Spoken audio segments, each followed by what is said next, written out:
Hello বন্ধুরা, আশা করি প্রত্যেকে ভালো আছো। আর এটা কালকেই ব্লগ ভিডিওটা তোমাদের সামনে ভাবছিলাম শেয়ার করব, করে উঠতে পারিনি পরিস্থিতির চাপে। আর কেন করে উঠতে পারিনি পুরো ব্লগ ভিডিওটা দেখলেই কিন্তু বুঝে যাবে। ফ্রিজ থেকে মাছটা বের করে রাখলাম, কারণ জমে থাকে। আর রান্না করতে হলে অন্তত 1-2 ঘন্টা আগে তো বের করতেই হবে, জলটা ছাড়বে। তারপর বাসি কাজকর্মতে লেগে পড়েছি। আর মোটামুটি বেশিরভাগ দিনই আমি এই 5:30-6টায় উঠি, কিন্তু আজকে খুব কালকে খুব তাড়াতাড়ি উঠেছিলাম। কেন উঠেছিলাম? কারণ একটু ডাক্তার দেখাতে যাব, সেই জন্যই। যাই হোক, বাসি কাজকর্মগুলো ঝটপট করে সেরে নিচ্ছি। আর ঝাড়ঝাঁটা দেওয়ার পরে মা বলেন যে আগেকার দিনে যেহেতু মাটির উঠোন ছিল, তো গোবরের ছড়া জায়গায় জায়গায় লেপা হতো। তো যাই হোক, দুয়ারে জল দিতে হয়। তো সেটাই আর কি আমি মানি, ভালো লাগে মানতে। আর সনাতন ধর্মের নিয়মগুলো তো অবশ্যই আমাদের আছে। তো তারপর স্নানের ঘরে ঢুকে পড়লাম, স্নান টান সেরে নেব। নিয়ে আমাদের যেহেতু লিকার চা খাওয়া হয় আর গরম জল সকালবেলা এখনও আমরা প্রত্যেকেই উষ্ণ গরম জল ছোট্টটাকেও দেই, যে ঘুম থেকে উঠে বাসি পেটে উষ্ণ গরম জল খাওয়া হয়। তো সেই জন্যই আর কি। তারপর যেহেতু লিকার চা খাওয়া হয়, সেটা যারা আগেও ব্লগ ভিডিও দেখেছো তারা তো জানোই, আমি চা পাতা ভিজিয়ে রাখি, তারপর যখন যে ওঠে একটু গরম করে আমরা খাই। আর কালকে তো অম্বুবাচী শেষ হয়েছিল, তো ঠাকুর ঘর পরিষ্কারের পালা, সব কাপড় টাপড় পরিষ্কার পরিচ্ছন্ন মোছামুছি করতে হবে, সেটাই করে নিলাম ঝটপট করে। তারপর ঠাকুর ঘরটা মুছে চলে যাব ফুল তুলতে। ফুল টুল তোলার পরে তুলসীতলাটাও বাসি থাকে, তুলসীতলা যতই বৃষ্টি হোক না কেন তুলসীতলাটা ধুয়ে নিয়ে তুলসীতলায় জল দেব। স্নান সারা হয়েছে যেহেতু। তুলসী তুলসী নারায়ণ, তুমি তুলসী বৃন্দাবন, তোমার শিরে ঢালি জল, অন্তিমকালে দিয়স্থল। এই মন্ত্রটি 3বার বলে জল ঢাললাম। আর আমাদের সনাতন ধর্মে যেই কোনো কাজ করি প্রত্যেকটা জিনিসেরই মন্ত্র আছে, সেই মন্ত্রগুলো কিছু কিছু জানি, সব কিছু জানি না। অতটা শিক্ষিত বা অতটা জ্ঞানী আমি নই। তো যতটুকু জানি, যতটুকু নিয়ম ছোটোবেলা থেকে শিখেছিলাম, সেগুলোই আর কি।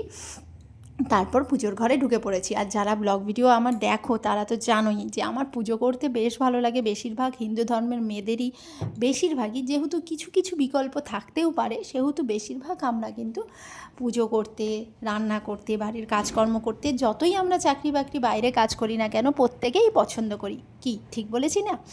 যাই হোক, পুজো টুজো সারার পরে তারপর চলে যাব রান্নাঘরে। আর এদিকে সকালের আটাটা মাখা হয়ে গেছে, রান্নাটা বসিয়ে দিব। মা যদিও কোথাও গেলে বলে তোমাকে রান্না টান্না সারতে হবে না, আমি করে নেব, কিন্তু না, আমার না ঠিক ভালো লাগে না। আর যদিও মায়ের এখন অ্যালার্জি হয়েছে, আমি ভেবেছি যে আগুনের পাশে যতটা না আসে ততটাই ভালো, কিন্তু তবুও আমার মনে হয় না কি যে কাজগুলো আমি করি সেটা আমার দায়িত্বের মধ্যে পড়ে। যেখানেই আমি যদি কোথাও যাই তাহলে আমার কাজটাকে আমি সেরে যাওয়ারই চেষ্টা করি।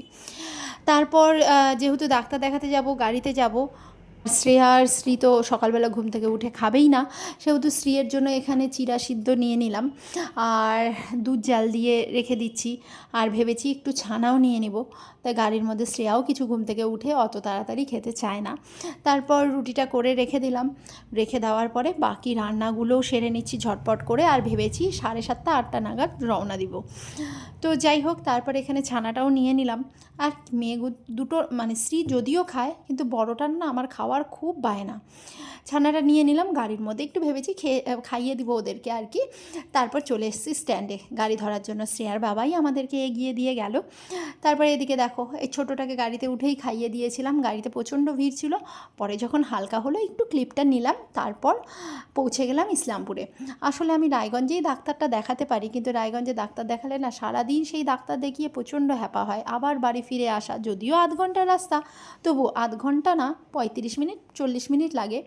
যাই হোক, বাড়ি ফিরে আবার চলে গেছিলাম আলট্রাসোনোগ্রাফি করতে। কেন? আসলে আমার সিজারের পর থেকে না একটা জায়গায় প্রচণ্ড ব্যথা পেটের। বহু ডাক্তার দেখিয়েছি, কিন্তু সেই সমস্যাটার সমাধান হচ্ছে না। হঠাৎ হঠাৎ এমন ব্যথা, পরশুদিনই এতটাই ব্যথা হয়েছিল যে ইঞ্জেকশন দিয়ে ব্যথাটা কমাতে হয়েছিল। যাই হোক, আলট্রাসোনোগ্রাফি করার পরে ডাক্তারের কাছে গেলাম। একটু প্রবলেম আছে, আরও কিছু টেস্ট দিয়েছেন। আর ডাক্তারের কাছে গেলে তো সেই ধর্ণা দিতেই হবে যতই তুমি অসুস্থ হও। সেই টেস্টগুলো করার পালা। যাই হোক, আর আমার মনে হয় না আমার জীবনে অসুখ আর আমি বন্ধু হয়ে গেছি। যারা আমাকে চেনে জানে, তারা ভালো মতোই জানে যে অল্পতে তো কাহিল হই না। আর ভগবান যখন দিয়েছে খুশি হয়ে তখন সেটাকে গ্রহণ করতেও জানি। যাই হোক, আর এটাই জীবন। সবাই ভালো থেকো, সুস্থ থেকো। আর ব্লগটা কেমন লাগলো অবশ্যই জানিও কিন্তু।